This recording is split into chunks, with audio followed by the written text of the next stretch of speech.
Hello, it's a gorgeous day here in Montana. Absolutely phenomenal. So I just wanted to talk to you a little bit today about judgment versus non-judgment and how you can tell the difference and knowing fact versus, and I call it fact versus non-fact, which is judgment versus non-judgment. So when we take a look at, say that, for example, someone's talking to us and they're being a jerk, and you say to them, "You're just being a jerk." That's a fact. That may be the experience you are having, but you're having it in the now. You're being a jerk, that doesn't mean you are a jerk. But if you change that verbiage to "you are a jerk," which implies permanence, which implies absolute, that's a judgment. But when you say you're being a jerk, okay, that's a fact, and it's in the moment. That doesn't mean that they're going to be a jerk the next moment. That might just be that jerkiness in the very second. It might be for 3 minutes later, it might be for an hour, it might be a day. But it is a fact that they are being a jerk. And so that's the difference between judgment versus non-judgment. Non-judgment is impermanent. It's in the moment. This too shall pass.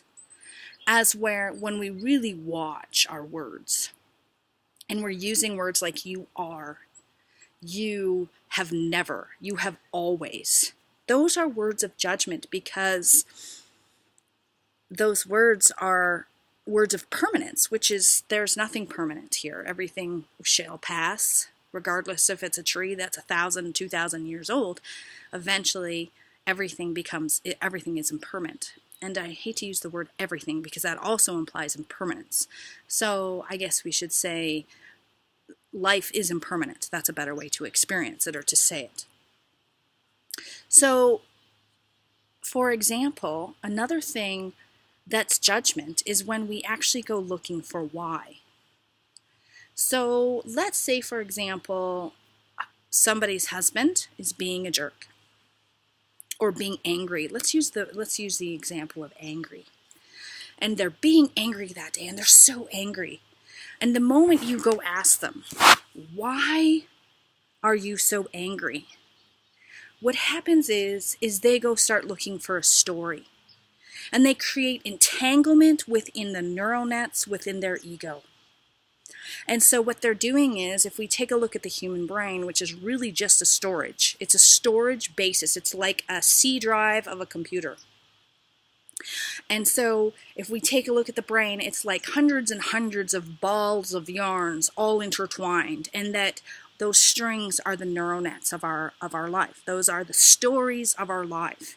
And if you pulled out all those balls of yarn and you untangled them and wound them around, they'd be different aspects of the personality that you call yourself. So what happens is the moment that you ask why, the moment you do that, you created another entanglement, or another entanglement happened. I don't like the word "you created" because really it just happened. There's another entanglement that happens in the brain. That entanglement comes from you going and looking at the past. You going and looking at, why did this happen to me? Why do I feel sad? Why do I feel angry? And so what you're doing is creating a false story. And that's one of the reasons I stopped doing hypnosis, is because, or I stopped doing regression hypnosis, really. Is because it can send you down a rabbit hole that you can be in for thousands of years looking at to why. And it's still, and the more that you go down there, the funny thing, if we really take a look at the human brain, you don't know the difference between ego and self. The only way that you can really experience that knowingness of the two difference, when you really get into it between ego and self, is by having non-thought and by watching the brain, watching the thoughts as they cross the frontal lobe. So the more that you ask for why, the more that you're creating more neural nets, more chaos in the brain, more entanglements, more stories that get bigger and bigger and bigger and bigger and bigger, and cause the ego to get bigger and bigger and bigger and bigger. Because then what happens after you go and get yourself what you call fixed? Then what happens? You have another story to tell a friend, right?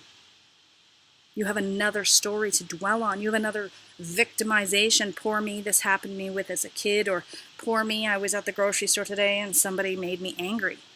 When really you don't know. The person 20 feet away from you, that could have been someone completely not that you came entangled with that day, or that you came in contact with that day, could have been extremely angry. You could have walked through their aura, and your aura felt their aura and vibrated at the same time, and that anger went through into your experience, and all of a sudden, you know that you get that, why am I so angry all of a sudden? And you don't know why. It could be a 5,000 person stadium you're in, and one of them affected your aura. It may not be the person you're sitting beside. It might be someone you walked in beside.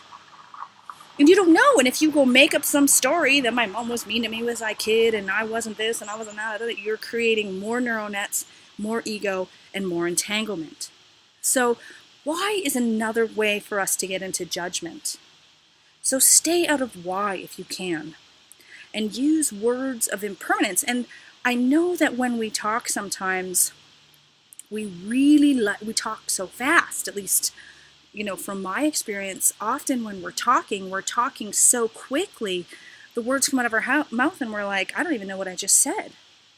But when we become conscious of what we're saying, we slow down and we're not in such a hurry, we are able to become beings who say more words like, you're being this today. You're being lovely today. And don't think that judgment can just be from a negative word. You are being a jerk, or you are being lovely, both non-judgment. You are lovely. You are wonderful. It's still a judgment. It denotes something of permanence. And permanence isn't real. Permanence is an illusion. Anyways, I know that was pretty long today. I hope that you enjoyed this video. I'm going to go back to enjoying some sunshine while my daughter's having a nap. Have a lovely day, and I hope you're doing well.